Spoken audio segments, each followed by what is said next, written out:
Et salut à tous, c'est Fury Ninja, j'espère que vous allez bien. Aujourd'hui nous allons parler d'une théorie qui m'a cassé la tête à élaborer.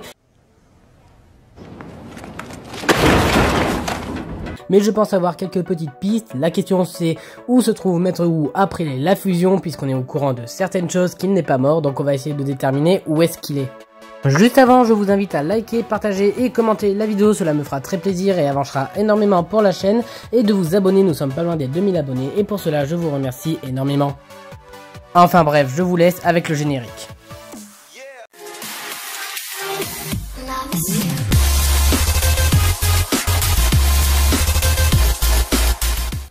Où se trouve Maître Wu? C'est sûrement la question que tout le monde se pose après avoir regardé la première partie de la saison 3 de Ninjago Dragon Rising. Juste avant de vous parler de mes théories, je tiens simplement à préciser qu'il n'y a pas beaucoup de détails et que j'ai un petit peu galéré à fonder une théorie, voire même plusieurs. C'est pour cela que je vais vous en proposer 3 en particulier et essayer de vous convaincre. Bien évidemment, les commentaires sont ouverts et je vous laisse donc me dire vos propres théories en commentaire, je les lirai avec grand plaisir. Maintenant, commençons avec la première théorie. Donc la première théorie que je vous propose, c'est que Maître Wu serait prisonnier dans un endroit inconnu ou connu et qu'il ne peut pas sortir et peut communiquer avec les ninjas spécialement avec une forme fantomatique. Donc oui, pour comprendre les théories, il faut tout d'abord poser les bases. Maître Wu n'est pas là physiquement, mais il est là sous une forme fantomatique, comme si c'était une âme errante. Et c'est pour ça que deux choix s'offrent à nous, la première étant que le corps de Maître Wu a été détruit mais que son âme est toujours en vie, ou que son corps est prisonnier à un endroit et il sort physiquement, ou plutôt mentalement, de son corps.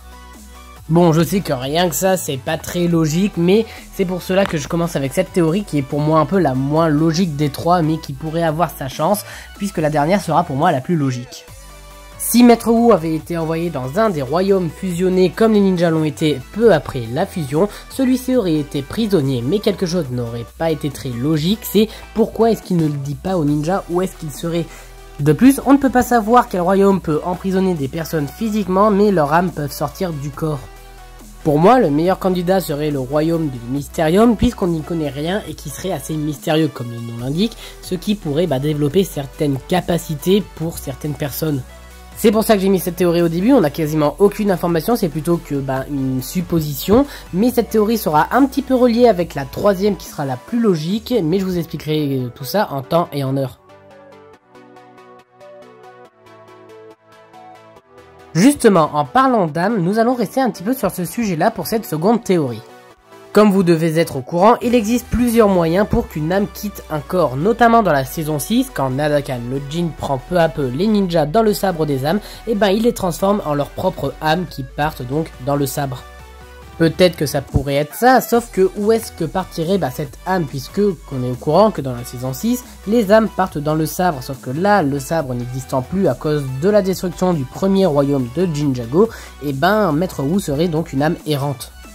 Et c'est pour ça que je partirai pour une seconde façon dont une âme peut être retirée d'un corps, puisqu'on l'a vu dans la saison 3 de Ninjago Dragon Rising, quand Croc de Tonnerre avale les âmes des 5 bannis et de Lloyd. Déjà, ça serait beaucoup plus logique, simplement parce que les âmes sont retirées de leur corps, mais les corps restent encore présents. Les 5 bannis sont dans la grotte de Croc de Tonnerre, et Lloyd se trouve dans l'arène de combat. Sauf que déjà, on est sûr et certain que ça ne peut pas être Croc de Tonnerre qui ait aspiré Maître Wu pour deux raisons. Simplement parce que l'âme de Maître Wu erre déjà bien avant que Croc de Tonnerre entre en jeu dans la série, mais également parce que Croc de Tonnerre était emprisonné dans sa grotte au moment que les âmes étaient déjà prises. Donc ça ne peut pas être Croc de Tonnerre qui ait enlevé l'âme de Maître Wu de son corps. Sauf qu'il va y avoir un problème, me direz-vous. Mais non, parce que j'y ai réfléchi, puisque on sait que les âmes se sont libérées, elles ont rejoint leur corps, mais pas celles des 5 bannis qui sont retournés dans Croc de Tonnerre et qui sont également sous une forme d'âme physiquement. Oui, parce que j'ai regardé la partie 2 de la saison 3 récemment, donc j'ai un petit peu plus, bon je suis certes spoilé, mais j'ai peut-être quelques informations là-dessus. C'est pour cela que je pense que c'est une autre personne qui aurait retiré l'âme de Maître Wu de son corps, et je vous explique tout ça maintenant, puisque, bon, c'est un ancien méchant, je sais très bien ce que les gens vont me dire en commentaire, mais ça peut être l'une des pistes, puisqu'il y a beaucoup de ressemblances avec Croc de Tonnerre. Je pense bien évidemment à l'Overlord qui peut manipuler les gens mentalement, c'est ce qu'il a fait avec Harumi quand celle-ci était entre guillemets décédée dans la saison 9, elle a réussi à la ramener à la vie en la manipulant avec son âme. De plus, la forme originale de l'Overlord, donc sa forme dragon, eh ben il est un petit peu comme Croc de Tonnerre sans ouvrir la bouche, il peut parler donc aux ninjas et aux autres personnes aux alentours. Sauf qu'une question se pose, c'est pourquoi Overlord a-t-il retiré Maître Wu de son corps, puisque on ne sait pas quel est son plan. On sait qu'il veut donc posséder le royaume de Ninjago, mais comme celui-ci a fusionné avec les autres royaumes, peut-être qu'il a la même envie que les 5 bannis, c'est-à-dire capturer les 16 royaumes en sa possession. Mais également une autre question se pose, c'est pourquoi Maître Wu agit sous cette forme fantomatique et pas avec son corps s'il existe encore. Pour moi, c'est parce que Maître Wu veut aider les ninjas à annuler les effets de la fusion puisqu'il sait quand même beaucoup de choses.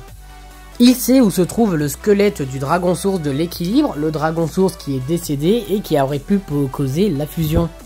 Et pour cela, je vous ramène sur l'une de mes anciennes théories sur pourquoi Maître Wu aurait causé la fusion. On est au courant que donc dans le royaume de Ninjago, il y a eu beaucoup de fois l'équilibre remis en jeu. Et avec la défaite du roi de cristal, la disparition des armes d'or, etc., les royaumes ont donc fusionné comme un système naturel.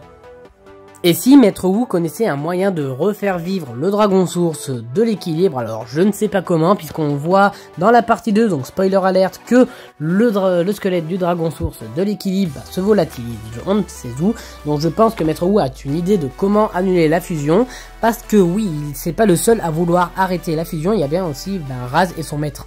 Bon, revenons au sujet un petit peu de la vidéo. Pour moi, ça ne peut pas être l'Overlord parce que ça ferait un petit peu trop gros pour moi, je trouve. Mais également parce que Maître Wu se trouve sous sa forme d'âme, on ne sait pas si son corps existe. Pour moi, je verrais bien que son corps est dans le coma, donc en fait Maître Wu est dans le coma, mais que son âme aide les ninjas de loin pour essayer d'arrêter la fusion pour que tout redevienne comme avant. Et pour moi, c'est ici où va arriver la troisième théorie qui sera la plus plausible grâce à la nouvelle série Ninjago Legend qui pourrait nous apporter un petit détail en plus. Je vous explique tout ça maintenant. Concernant cette troisième théorie qui je trouve sera la plus logique, je pense qu'on a beaucoup d'indices concernant les sets de la vague de l'été 2025 pour Lego Ninjago, là donc Ninjago Dragon Rising saison 3 partie 1 et la partie 2 ainsi que Ninjago Legend qui pourraient nous dire un petit peu ce qui s'est passé pour Maître Wu. Donc pour ceux qui n'auraient pas tellement suivi, Ninjago Legend serait une série qui sortira pour l'été 2025, qui nous expliquera un petit peu le chemin que Kai a fait depuis la fusion jusqu'à ce qu'ils rejoignent Nya et Lloyd au Royaume de la Folie lors de la saison 1 de Ninjago Dragon Rising. Quelque part dans les terres fusionnées se trouverait un endroit qui s'appellerait le Pays des Monstres ou le Royaume des Monstres et qui serait l'endroit où Maître Wu aurait sûrement atterri puisqu'on arrive à voir sa forme dans le trailer de cette série. De plus, concernant le set numéro 71847, donc le Guardian Dragon, qui est un Lego de la série Ninjago Legend, on retrouve la figurine de Maître Wu qui pourrait s'apparenter à celle présente dans la série. Et pour moi, ce qui serait le plus logique, c'est que donc dans Pays des Monstres, il existe, comme son nom l'indique, plusieurs monstres, et peut-être que l'un d'entre eux aurait la capacité de retirer l'âme ou même la personnalité d'une personne de son corps, la transformant en fantôme et donc plongeant la personne physiquement dans un coma ou quelque chose comme ça.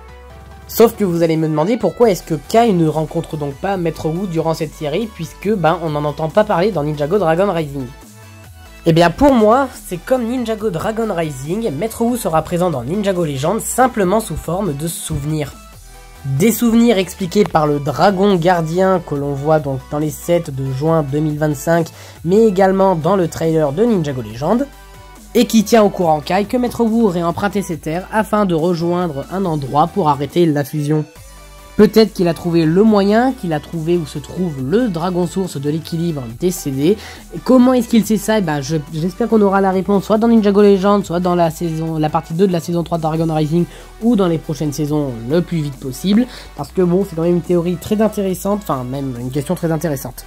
Et pour terminer cette vidéo, on est au courant que Maître Wu est donc sûrement au courant de beaucoup plus de choses que l'on ne peut le croire bien avant la fusion, puisque quand il est dans le bounty avec Nya durant celle-ci, il lui dit donc que l'union peut les sauver.